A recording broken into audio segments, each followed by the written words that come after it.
Ibalik mo ang brilyante ko! Sandali. Anong kaguluhan na ito? Tera, Lamara.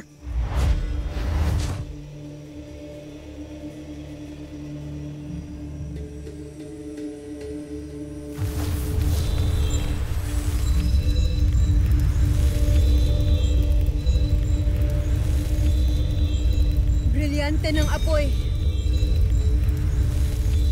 Inuutusan kita na bumalik kay Flamara.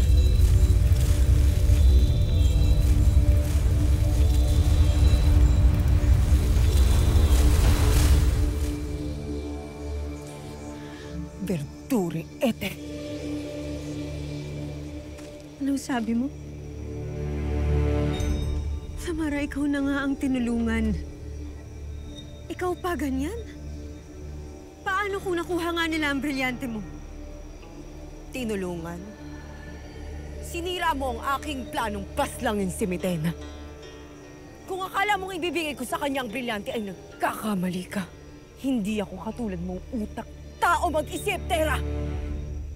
Nilalansi ko lamang si Mitena. Flamara, hindi pa rin wastong iyong ginawa sapagkat ang mga kalaban ay tuso. Sa oras na muling makuha ni Mitena ang alinman sa mga brilyante, ay tiyak na magagani maglahat. Batid ninyong muntik ng pumanaw ang buong Encantadia dahil sa pagkawala ng mga brilyante. Nunong Imaw, Yun na ang aking pagkakataon na mapas ng si Metena. At may paghiganti ang